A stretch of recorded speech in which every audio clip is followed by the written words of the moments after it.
each line has, for offense, each line has 3 people, and for defense, each line has 2. Big dog. The shifts are only about a minute and a half, 2 minutes.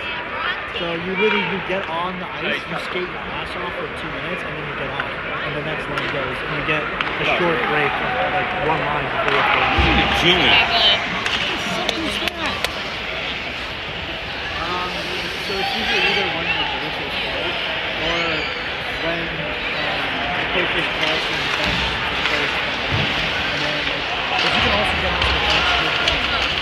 The game can be in the middle of a play, you can get off in the middle. Rip it, rip it.